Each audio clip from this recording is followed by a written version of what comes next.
بسم اللہ الرحمن الرحیم نحمدہ ونصلی ونسلم علی رسولہ الکریم اما بعد ومنها الاضافة أي كون الشيء مضافا بتقدیر حرف الجر لا بذکرہ لفظا۔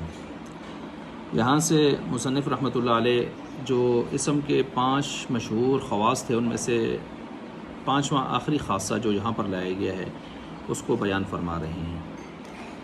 تو اب اس عبارت پر چند باتیں پھر عبارت کو ہم دیکھ لیتے ہیں۔ تو سب سے پہلی بات تو یہ ہے کہ جو یہاں پر آیا ہے وَمِنْهَا الْإِضَافَةُ كَوْنُ الشَّيْءِ مُضَافًا بِتَقْدِيرِ حرف الجر، تو اس کا پر پہلا سوال یہ ہے کہ اضافت سے مراد مضاف ہے، اور مضاف تو یہاں پر ذات ہوتا ہے، جبکہ خواص اسم جتنے بھی ہیں وہ سارے اوصاف ہوتے ہیں۔ یہ ابھی جیسے پیچھے ہم نے ایک اعتراض اٹھایا تھا اس کا جواب دیا تھا، جواب اسی طرح کا ہی ہے۔ اور بھائی ہم نے کب کہا ہے کہ اسم مضاف ہوتا ہے؟ مضاف ذات ہوتی ہے نا، تو یہاں پر ہے کون شیء مضافن، اسم کا خاصہ ہے مضاف ہونے، یہ مصدری معنی ہے اور یہ وصف ہے، تو لہٰذا یہ وصف ہی ہوا، ذات نہ ہوا کہ آپ اس کو ذات لے کر اعتراض کر رہے ہیں۔ ٹھیک ہو گیا، خود مضاف مراد نہیں ہے، مضاف ہونا مراد ہے، یہ وصف ہے۔ دوسرا سوال یہ ہے کہ اضافت یہاں پر جو ہے وہ ایک نسبت ہے، اور نسبت طرفین کے درمیان ہوتی ہے۔ طرفین یہاں پر کون ہے؟ مضاف اور مضاف الیہ۔ اب آپ یہاں سے کیا مراد دیتے ہیں اضافت سے؟ اضافت تو مصدر ہے، اس سے کیا مراد دیتے ہیں؟ مضاف مراد دیتے ہیں یا مضاف الیہ مراد دیتے ہیں؟ یا کہ یہ مضاف اسم کا خاصہ مضاف ہونا ہے یا مضاف الیہ ہونا ہے یا دونوں ہونا ہے؟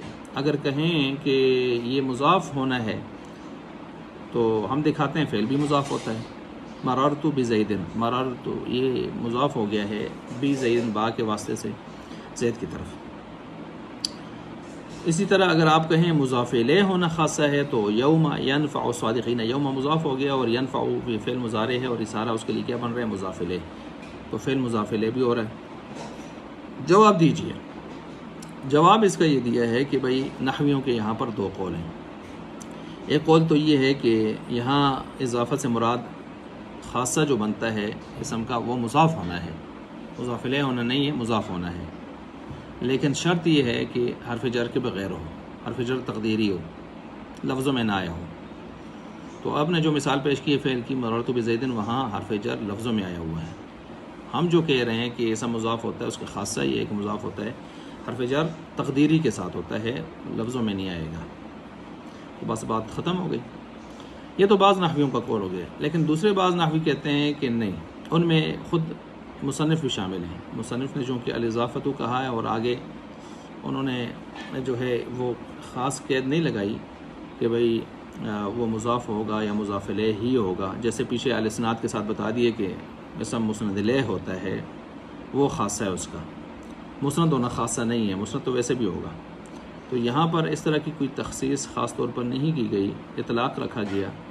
جب مطلق رکھا گیا تو الاضافۃ کو، تو اس سے کوئی اشارہ دے دیا کہ مضاف ہونا بھی اور مضاف الیہ ہونا دونوں خاصے ہیں کس کے؟ اسم کے۔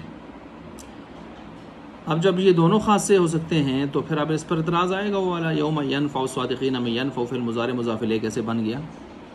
ٹھیک ہے، تو اس کا جواب دے رہے ہیں کہ بھائی یہ ینفع جو فعل مضارع ہے اس کو ہم مصدر کی تعویل میں کرتے ہیں، یوم ینفع الصادقین یوم نفع الصادقین، نفع الصادقین، ٹھیک ہے، یہ نفع مصدر ہے تو اس معنی میں چلا گیا ہے، تعویل ہو گئی ہے نفع مصدر کے ساتھ ینفع فعل مضارع کی، ٹھیک ہو گیا۔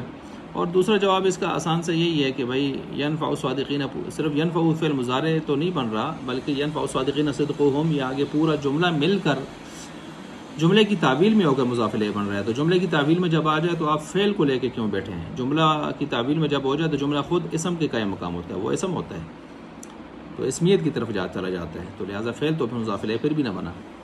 یہ دوسرا جواب ہو گیا۔ ووجہ اختصاصھا، اور اس کو خاص کرنے کی وجہ کی کیا وجہ ہے کہ آپ نے مضاف مضاف الیہ ہونے کو بھی خاصہ کے طور پر لے آئے، اسم کے لیے خاص کر دیا۔ اختصاص کی وجہ کیا ہے؟ تو اس کی وجہ بتاتے ہیں کہ بھائی یہ جو اضافت ہے اس کے لوازم 3 ہیں۔ اس کے لوازم کتنے ہیں؟ 3 ہیں۔ مثلا ایک لازم ہے اس کا تعریف، نکرہ کو معرفہ کی طرف مضاف کریں، غلام زید معرفہ ہو جاتا ہے۔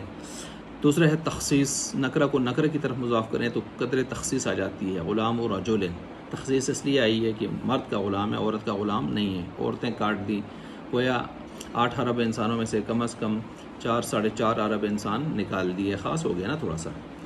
تخفیف، تیسرا اس کا لوازم میں سے لازم ہے تخفیف، ہلکا کرنا. تخفیف اضافت لفظی میں مثلا نون تنوین کو گرا دیتے ہیں، تخفیف آ جاتی ہے. نون تثنیہ نون جمع کو گرا دیتے ہیں، تخفیف آتی ہے. اب دیکھیں یہ تینوں جو لوازم ہیں، تعریف، تخصیص، تخفیف، یہ تینوں لوازم اسم کے ساتھ خاص ہیں، کیونکہ معرفہ نکرہ ہونا اسم کے ساتھ ہے. نون تنوین کے پر آتی ہے، اسم پر آتی ہے. نون تثنیہ جمع کس کے ساتھ لگتا ہے؟ وہ اسم کے ساتھ لگتا ہے، وغیرہ وغیرہ. ٹھیک ہے، تو تثنیہ جمع ہونا وہ بھی اسم کا خاصہ ہے. تو جب یہ تینوں لوازم جو اضافت کے ہیں، یہ اضافت کی جو تینوں لوازم ہیں، یہ جب اسم کے ساتھ خاص ہیں تو ان کا ملزوم یعنی خود اضافت بھی کس کے ساتھ خاص ہوئے گی؟ وہ اسم کے ساتھ خاص ہو جائے گی. اگر اس طرح نہیں کریں گے تو پھر مخالفت لازم آئے گی بین اللازمی والملزوم، اور ظاہر بات ہے یہ بات غلط ہے، تو اس وجہ سے اس کو ان کے ساتھ خاص کرنا پڑے گا. تو یہاں تک ہم پڑھ چکے. ومنها الاضافۃ ای کون الشیء مضافا بتقدیر حرف الجر، اس سے مراد ہے کہ کسی شے کا مضاف ہونا حرف جر کے تقدیری ہونے کے ساتھ، لا بذکر لفظا، نہ کہ لفظوں میں تو فعل کے ساتھ بھی آ سکتے ہیں، مررت بزید وہ بھی مضاف ہو سکتا ہے. ووجہ اختصاصها بالاسم، اور اس کے وجہ اختصاص اس کو ہم نے خاص کیا ہے اسم کے ساتھ. اختصاص لوازمہ من التعریف، اس کے جو لوازم ثلاثہ ہیں وہ سارے کے سارے اسم کے ساتھ خاص ہیں، تو خود یہ ملزوم اضافت بھی خاص ہو جائے گی کس کے ساتھ؟ اسم کے ساتھ. اب مجھ سے اس کے لوازم میں سے مثلا تعریف ہے، اور تخصیص ہے، اور تخفیفی بھی اور تخفیف بھی ہے. وَإِنَّمَا فَسَّرْنَا، اور بے شک ہم نے تفسیر کی ہے الاضافت، اضافت کا مطلب بِكَوْنِ شَيْءٍ مُضَافًا إِلَيْهِ، مضاف نہیں بلکہ مضاف ہونا مراد ہے.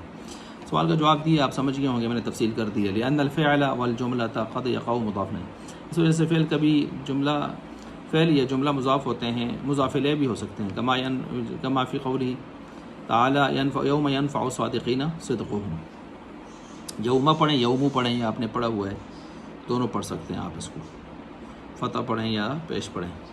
یوم ینفع الصادقین، یوم ینفع الصادقین صدقہم، یوم مضاف ہے، آگے ینفع کی طرف، تو سوال جواب میں نے کر دیا ہے. وقد یقال، اور کبھی یہ بھی کہا جاتا ہے، یہ ایک جواب دیا جا رہا ہے، ایک جواب جو دو جواب میں نے دیے تھے. ہذا بتأویل المصدر، بتأویل المصدر، یہ مصدر کی تعویل میں ہے. ای یوم نفع الصادقین، اس معنی میں ہے، اور نفع آپ کو پتہ ہے مصدر ہے تو وہ اسم بن جاتا ہے. فالاضافۃ بتقدیر حرف الجر مطلقاً، بس اضافت جو ہوگی تقدیر حرف جر کے ساتھ مطلقاً ہے. یہاں پر مصنف نے لائی اختص بالاسم، وہ اسم کے ساتھ خاص ہے. کیا مطلب؟ مصنف رحمۃ اللہ علیہ نے یہاں پر حرف جر کو تقدیری وہ تو کرنا ہی کرنا ہے نا، تب مضاف ہونا یہ خاصہ ہوگا اسم کا، ورنہ فعل بھی پھر مضاف ہوگا حرف جر کے ساتھ، مررت بزید. مصنف نے مطلقاً اضافت لایا تو اس سے انہوں نے اشارہ دے دیا ہے کہ مضاف ہونا یا مضاف الیہ ہونا دونوں خاص ہیں کسے؟ اسم کے. وانما قیدنا بقولنا، ہم نے جو قید لگا دی ہے اپنے اس قول کے ساتھ، کون الشیء مضافا، ہونا اس شے کا مضاف بتقدیر حرف الجر لئلا ينتقد بقولنا، تاکہ نہ ٹوٹے پھر یہ ہمارا قاعدہ، یا ہمارے اس قول کے ساتھ یہ قاعدہ مررت بزید. مررت یہ مضاف ہے فعل، لیکن مضاف تو ہے بھی با حرف جر لفظوں میں آیا ہے، ہم نے تقدیری کی قید لگائی ہے کہ حرف جر مقدر ہونا چاہیے. فإن مررت، پس بے شک یہ جو مررت ہے مضاف الی زید کی طرف بواسطہ حرف الجر لفظا، حرف جر لفظوں میں آیا ہوا ہے، ہم نے تو وہ تقدیری کہا تھا، لہٰذا یہ نکل گیا. وہو ای الاسم قسمان معرب و مبنی.